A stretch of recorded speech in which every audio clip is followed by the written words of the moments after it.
প্রতিদিন সকাল হলেই নাদা বাড়ার একখান প্যারা, কি নাদবো সকলেই মহিলাদের মনে হয় এই ঝামেলায়। তো যাই হোক, আসসালামু আলাইকুম সকলে, কেমন আছেন? আমি আপনাদের পাবনার বোনে এসে চলে আসলাম নতুন একখান ভিডিও নিয়ে। তো যাই হোক, আমি আজকে সেই নাদা বাড়ার চিন্তা করতেছি, কি দিয়ে কি নাদি বাড়ি, সবজি টবজিও নাই, যায় আনা লাগবে। সেই কতি আমার গেদার ভাব, সেই হচ্ছে কারণ তার কলিকের বাসা, মানে ওখানেই হচ্ছে সে সবজি চাষ করে এই সাভারেই।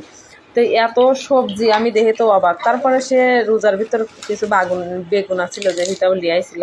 যাই হোক, উনি অনেক সবজি চাষ করে। তো যে একবারে বস্তা বইরে সবজি দিয়ে দিছে, দেখেন পুঁই শাক, তারপরে হচ্ছে ডাঁটার শাক, বেগুন, টমেটো সব হচ্ছে ওনার ক্ষেতের বলে।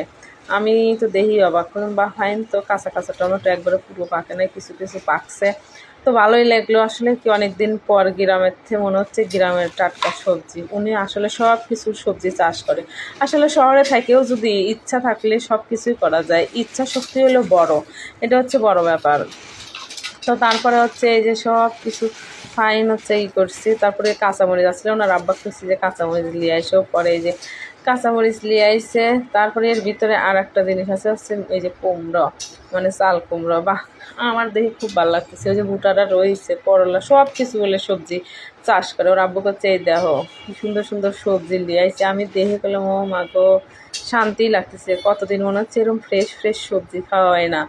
তারপরে হচ্ছে এখানে করলাম যে যাই এখন হচ্ছে কুচিলে, এতে হচ্ছে আমি এখন এই যে সেই সবজিগুলো, মানে বিশেষ করে যে পুঁই শাক টাটকা টাটকা খাবো। তো চিংড়ি মাছ হচ্ছে এখানে ছোটো ছোটো গুঁড়ো চিংড়ি রয়েছে, তো ওর ভিতরে সুমো টুমো সব আছে, ওইগুলো বাইটি দিয়ে ভালো হয়ে চরচড়ি করবো। আর চিংড়ি মাছতে বড় চিংড়ি খাওয়া লাগবে তা তোলায়, চিংড়ি মাছের বাসনা হলেই হইলো। তো সেটা ফ্রিজে রয়েছে, বাইর হবো হচ্ছে কি বাইরে হয়ে তারপরে হচ্ছে কারণ ভিজাইয়া তারপরে বাটবো না। কিন্তু এখন আর এই যে সব কাম কাজ সারতেছি, এগুলো গোছ গাছ করতেছি। তারপরে যে পোলাপান কয় কি যে ভেন্ডি ভর্তা খাবো, তো করলাম টাটকা টাটকা ভেন্ডি ভর্তা যে মজা লাগবে না যদি দেই একটু শুনহু মরিচ দি ভর্তা। আমার কাছে তো খুব ভালো লাগে এই ভেন্ডি ভর্তা। আর গালে দিলেই নাই হয়ে যায়, পোলাপান এই তেল লেগেই আরও খায়, কয় কি আম্মু গালে দিলেই তো ভাত নাই হয়ে যায়। কই হয়, আমরাও ছোটোকালে খাইছি। আর খাইছি একবার পিছলে পিছলে ভর্তা খাইতে খুবই মজা, তাড়াতাড়ি খাওয়া যায়, বোঝাই যায় না যে কেমনে খাওয়া ফেলাইলাম।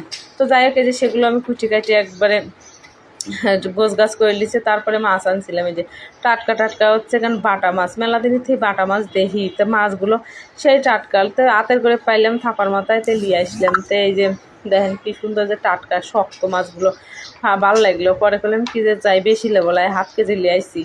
তো হচ্ছে এখানে এই যে লিয়ে তারপরে আমি একখান বুদ্ধি হয়ে করলাম কি আজকে বাটা মাছ আর নাত বলাই কালকে নাতবো। তো ফ্রিজে আমি এখন থুয়ে দেবো, কিন্তু থুয়ে দেবো অন্য একখান পদ্ধতিতে। সেটা হচ্ছে কি ফ্রিজের ভিতরে এরকম হয়তো মাছ থুয়ে, মাছে যদি পানি ঢেলে দিয়ে ধোয়া যায় তাহলে মাছ একদম ফ্রেশ থাকে। সত্যিকার কথা যে বুঝাইনি হয় সেটা হয় না। তো আমি এই যে থুয়ে দিলাম হচ্ছে কেন ফ্রিজে থুয়ে করলাম কি জায়গায় এখন। তো সবাই ভালো থাকেন, টাটা, টেক কেয়ার।